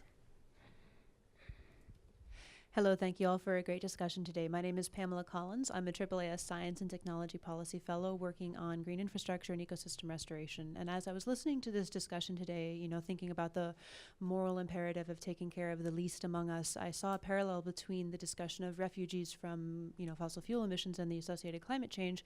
I see a parallel to what's going on in Southeast Asia with the discussion of damming various parts of the Mekong and what kind of consequences that's going to have for downstream communities and downstream environment. And in that setting, what I understand is that it has been decided that sort of the economic benefits outweigh the social and environmental costs, and so damming is proceeding, and then let the chips fall where they may, people will figure it out. So there's this, maybe that question of moral imperative is less present there. So what sort of lessons can be exchanged between, the climate refugee debate and the, smaller scale but still pretty tragic Mekong refugee debate? What can we learn from looking at those two as sort of like a paired case studies? Okay, thank you. Great. And then really very quickly, please. Hi, my name is Carter Banger with the International Center for Religion and Diplomacy, and I'm also a student at the Fletcher School of Law and Diplomacy. And so my question is, this panel, I feel like, has been very focused on Christianity and non-conservative actors. And as someone who studies countering violent extremism, I'm worried about the growing conservatism that has been observed in the wake of natural disasters in places like the Maldives and Aceh in Indonesia. There's sort of this narrative that is perpetuated that says this is a punishment because we have strayed from Islam, and this is what Islamic actors are saying is sort of happening in these regions. So how can we engage conservative religious actors if this is what they believe? Wow, what a great set of questions. This is wonderful. I'm going to go through them very quickly and ask you to address one or two, because we're just looking at our time. Where does stewardship fit in? How do we get religious leaders to explain to their congregation what's happening? Is prayer enough? How do we bring in how we consider those who are displaced by climate, and what does it mean for women and children? How do we deal with the divide between what's happening in a secular civil society and what's happening with religious groups? How can we bring those communities together? How does the funding question fit in? Is there a moral imperative to making the financing argument? How do we bring various religions together in this space? What are some of the resources that are available to help religious leaders make this case, and what are efforts that can be put in place to help them out? Are there opportunities to look at religious spaces and monuments as a way to bring people together that helps build some of the social capital to move forward? How does geoengineering fit in? There are a lot of ethical dimensions to that question. Should economics be the deciding factor and let the chips fall? How do we look at that globally? And what's the connection between security and violent extremism and religious conservative perspectives? How do all of those come together? So a really good set of questions on a complicated set of issues. So Yamide, we'll start with you. And we're not going to get to all of them, obviously, but take one or two and pull out some themes across those questions. Yes, I'll do my best. I was thinking of three of them. There's climate justice and equity. What I can tell you very quickly, without getting into too much detail, is that within the Paris Agreement, we set up a process, the global stocktake, which is, every 5 years, countries will come together to verify how much they did, if they are on the right track to meet what they said they would be doing. And this has to be done on the basis of science and equity. So one of the things that we are currently discussing at negotiating level is how we frame a discussion that is not just emotive and that can lead to this, very divisive, on this particular issue. What kind of input do you need to try to, do we have enough material and data to really make a judgment also about, how equitable, the action has been so far and how we can make it more equitable. But I just wanted to, I don't have all the answers, but there's a space there to engage and to look at this at an international level. The other issue I would say that is linked is, because we mentioned it, is capacity building, raising awareness. I think, we talk about finance and, all those resources. Very often the finance could be there. It's not enough to do the transformation that we need, but the problem is that even what is available is not accessible. And I think it's very much an issue of, information, getting the right information and raising awareness. So making sure that we take stock about how well we did on capacity building, on reaching out to wider stakeholders is going to be important. On the issue of geoengineering, I would just say that this is an issue, and there's a major international projects going on geoengineering. It's good to try to start thinking seriously about it. I would say that this is why the international governance is so important. And this is also why what Christina said about transparency is so important. You need to track what is going on. You need to have that space to understand what policies have been made, what could be the adverse effects. So, countries, there's, the basic best practice of doing any impact assessment of what you do. And there needs to be this kind of systematic also review of, what could be the impact of, some of those major decisions on geoengineering, because it can have very problematic if consequences. And on the last point is on the narrative. It's very sensitive. Yes, we hear all those leaders and this raise on insecurity, fear, hate. But what I am always, as a former negotiator, trying to think about what we have in common, and the narrative that all those religions, all those faith-based communities have in common is love. And I think that if you start by talking about love, how you love, your surrounding, your brothers, your sisters, you can maybe in an easier fashion demonstrate, what actions are not about love and the consequences around that. The other issue is, I think it was raised, from the floor, is those leaders are very connected and know what is happening in their community, so they can bring anecdotes. They can make it real, get analogies. And then I think the third layer would be on the translation. So this notion of stewardship was very interesting, because it's not, we don't need to use maybe climate, but if it is translated into something that really is palatable to the community, this is fine. And if it translates into action, this is actually what we need to aim for. So I would, highlight those three things. Great, thank you. Ambassador Hart? Thanks. In the Caribbean, 60% of all citizens live within a mile, on average, live within a mile of the coastline, and 90% of all economic activity takes place within that 1 mile radius of the coastline. So therefore, I would imagine that quite a number of churches are located within that radius of the, within a mile of the coastlines of most of the Caribbean countries. So the actual physical structure, a church, is vulnerable to climate change. And I remember many years ago, growing up in Barbados, churches were not only the center of a sort of social life in the region, but they also served as hurricane shelters as well in many of the islands. So my view is that I think practical ways of engaging the faith community, and certainly in my region, is the way to go, right? In recognition that citizens are also members of a congregation, so therefore the impact of climate change will have a direct impact on their day-to-day lives and existence.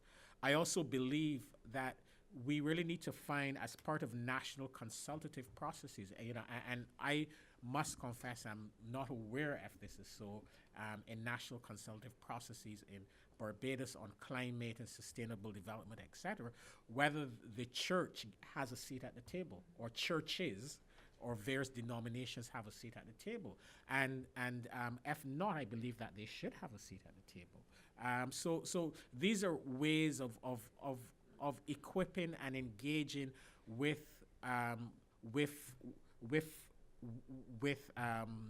churches and other faith-based groups, given that in Barbados we're predominantly Christian society. However, we have every single religion has some representative. In fact, we're the site for the oldest Jewish synagogue in the Caribbean is based in Barbados. On the climate and security question, Christina mentioned earlier that the UNFCCC is not the only place where climate is discussed, and many of the climate and security issues have been discussed within the UN Security Council. And I was there when that first discussion took place in the Security Council. It's like 2007. It was led by the UK, and there was a lot of resistance from the developing world because over legitimate fears that there was an attempt by a limited membership group to take over the discussion on climate change. But that has changed. Just a few days ago, at the General Assembly of the Organization of American States, we agreed, including the U.S., agreed on a resolution on this entitled "The Security Implications of Climate Change." This was an effort spearheaded by Barbados and CARICOM to bring to this hemispheric body, which has a very strong mandate on multidimensional security, which is not only, which involves issues related to equity, the flow of migrants, refugees, but to bring to the Organization of American States a discussion on the security implications of climate change. And that resolution was adopted. One of the key actions that will emerge from that decision by the OAS is the convening of a high-level meeting of the Permanent Council and the Committee on Hemispheric Security, which are two important intergovernmental bodies in the structure of the Organization of American States that will address this issue and bring other stakeholders on board. So Roger, Yamid, and other colleagues, I really want to engage with you on how we can shape that discussion in the Organization of American States to address some of the issues that were mentioned. How do we address issues related to water and food scarcity? How do we address issues related to the potential increase in flows of climate refugees and other migrants as a result of the threat multiplier effect related to climate change? So at the hemispheric level, there will be this discussion, there will be this work that will be undertaken certainly before the end of this year, moving forward on the security implications of climate change. And I think it's a discussion that Caribbean countries, we brought it to the table. My colleague will remember, this is something we brought to the table because we want to have this discussion at a hemispheric level to address some of these challenges. And finally, on the issue of what is being done around the funding to, as part of the recognition that small island developing states are most vulnerable to the impacts of climate change. And this new fund, the Green Climate Fund, was set up a few years ago. And in the governance of this fund, it's split. Half of the board members are from developed countries, half are from developing countries. But there's an interesting configuration on the board of the Green Climate Fund. You have, from developing world, the three regions: Africa, Asia, and the Latin American and the Caribbean region.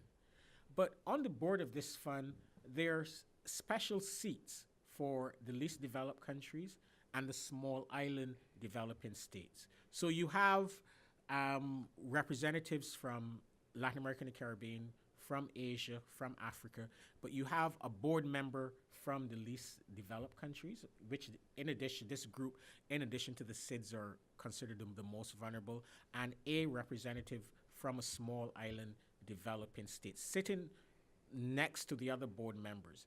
And this has ensured that the policies coming out of the Green Climate Fund are favorable to the small island developing states, and that this concept of equity is embedded in the decisions and policies emanating. From the board of the Green Climate Fund, and I'll give you just one example. Now, the fund had to decide before it was even capitalized its resource allocation framework, which simply means in normal language, its areas of priorities, where it will invest its resources. And due to the very strong advocacy from the small island developing states and the least developed countries and African countries, it was agreed that at least 50% of the resources from the fund would be devoted to adaptation, and the other 50 to mitigation activities. Now, traditionally, development assistance has been more focused on the mitigation side, how to help countries reduce emissions by in the order of 70 to 75% in favor of mitigation, and 25% or even less to adaptation activities. But through the advocacy of the SIDS, it was decided that there would be this 50-50 split.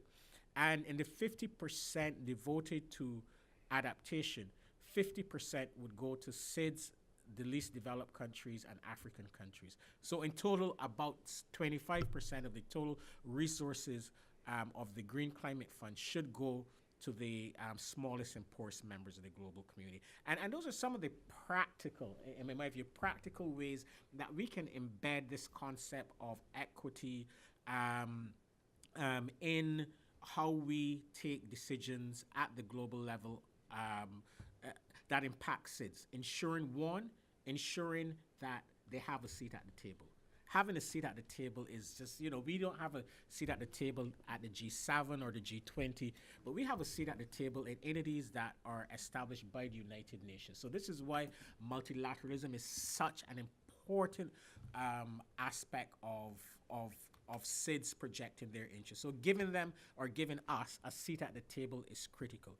And secondly, policies and decision making must embed some aspect of prioritization,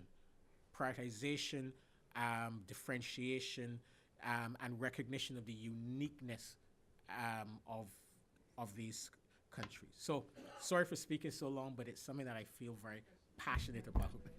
Comes through. Thank you very much. Christina? Thank you. I'll try to answer two and quickly. So the question that I think Marissa from the Global Catholic Climate Movement asked about how to, given that none of us here are representing a faith-based organization, how can we bridge the gap and what can we do better? And I actually think that's a great question to add for this research project. What have been the lessons learned in terms, I think about, I came from CARE, a development organization, and how hard it was back when I first started on these issues, and I think it was just 10 years ago, for the development community to break into the environment space. In terms of the non-government actors that were going to these global meetings, it was very dominated by environmental groups.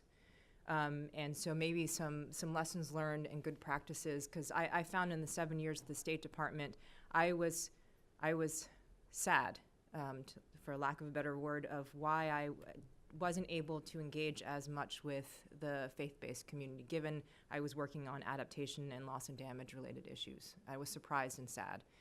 And it's hard to break in. It takes money, resources. You need sustained engagement, because once you're inside these conversations, it's inside baseball. You have no idea what SBI or SBSTA or ADP, any of that means. And so it takes really sustained engagement. And then you've got to break into the civil society world, which is also its own thing. So I think that's an excellent research question. And then on the financing, I just wanted to pick up the point that was raised a few times here about the importance of engagement, participation at the national level. What Ambassador Hart just talked about was the importance of equity in the global level. And I think that in terms of then where that money goes once it goes in country, and the role of civil society and faith-based organizations in helping identify what the priorities are, so that the funding that does come from international funds is actually reaching local communities and addressing their priorities, and the role of faith-based organizations in identifying and tracking where that money is going is important. Thank you. Lizzie? Thank you. I'd also like to just quickly try to tackle two, and again, I have a response as well, building on some of the stuff that Christina said. We actually held a workshop 2 years ago to bring together many different faith leaders, Hindu, Buddhist, Taoist, Muslim, Christian, to sit down and talk about what are the barriers to working across environmental organizations and faith communities. What are the biases? What are the misperceptions? What are the big challenges, and what are the real opportunities? And so we've got a lot of that content I'd be happy to share with you. But I think what I learned from that process was, first, they have to know who we are as an organization. Who is the Nature Conservancy? What do we do? And I, just as a quick aside, when I put the agenda together, I think I had an hour to talk about that. And my colleague who works for the Alliance of Religion and Conservation, who actually brokers partnerships with faith and conservation groups and has been for 30 years, laughed at me. And he said, Lizzie, you need the whole day, the whole first day, to say, who are you, and to sit down and to learn about the different faith communities who are there, and to learn about what their beliefs are and what their objectives and goals are. And then you can share who you are and what your objectives and goals are as well, and figure out where they align. And so for me, I think that's mission critical, step one. I think the second piece is building the agenda together. I think you can't go in with an agenda and then invite faith leaders to come and deliver your agenda. I think that's a mistake we often make. And the last point, I think, which is critical, is making sure, and this has been made, making sure there are resources to sustain the partnership. I think one of the big criticisms that came back to me from the conservation community was you come in with your 1, 3, 5 year project timelines, and you try to get a faith community to spout your, you get your bill passed or get your, project implemented, and then you go away. And I think one of the values of working with faith communities is that long-term sustained investment in a place. And so I think it's critical that we identify projects that have sustainability. We identify funding that will support project staff from the faith communities. They often have many priorities. Climate change is not always the top of their list. And I think we have to be cognizant and respectful of that. The other point I wanted to make is that I think we often have a tendency to think everything has to be interfaith. I think there are many benefits to interfaith, and I think that it's certainly, we want to be open and inclusive. But I also think that there's a real value in acknowledging what makes groups different. What do they bring uniquely to the table? And then they carry their own messages to their own communities. We're not crafting messages or figuring out what will resonate. We can maybe, from the Conservancy's perspective, provide the science, have a dialogue about what we think are some critical conservation issues, and then the faith leader will take it to their own communities and share it in a way that's meaningful to them and to their communities. And so, I'll stop there. Thank you. Wow, it was great. So we covered quite a bit of ground today. We started by looking at the Paris Agreement, where we are now. We talked a little bit about this sense of distributed leadership. We said the momentum is continuing, and we noted the importance of continuing to look at transparency, that mechanism is legally binding and that needs to continue. Then we explored diplomacy, climate diplomacy, how that is evolving. We talked about the role of non-state actors, coalitions that have emerged, and moving beyond the UNFCCC. We talked about connections to security and what that meant. We heard from our colleagues in the Caribbean who talked a little bit about the 1.5 movement, how that evolved, what it meant for faith actors, and what it meant for the climate negotiations. Building on that, we heard some of the threats. 19 major Caribbean cities are in the bullseye. We talked about the economics around climate change, and thinking a little bit about the national consultative process and the opportunity to bring in faith-based groups in that space, but also recognizing the physical structure of a church as being vulnerable, but also a place of refuge, and how do we build on the momentum around that. From the Pacific, we had some thoughts on the Pacific being a bellwether, looking at national laboratories, this idea that we can build on what's happening on islands and what it means in terms of developing a political and moral imperative. So from there, I think we had a really impassioned set of questions and exchange about what does resilience mean in the context of the SIDS, and what is the role of religion in that space? What is the role of governance? How does community play a part, and how does social capital fit in with engaging with faith groups and religious leaders? There's a sense to document what's being done, to think about levels of engagement, both at the secular and religious level, and then recognizing, particularly in an island context, the ways that religion is tied to education in both an informal and informal way, and recognizing that that is an important dimension. A very good discussion about the role of stewardship, security, resources that are available to those in the religious sector to engage in this space, and recognizing the specificity of different religions and being respectful of the processes to engage as we move forward. And then apparently a few people wanted to hold a workshop In Guyana, in St. Kitts Nevis, in Barbados. But once again, this workshop is bringing people from the region together. So it may be held in St. Augustine, but it's bringing the Pacific and the Caribbean together. But just join me in thanking our panel for an excellent discussion.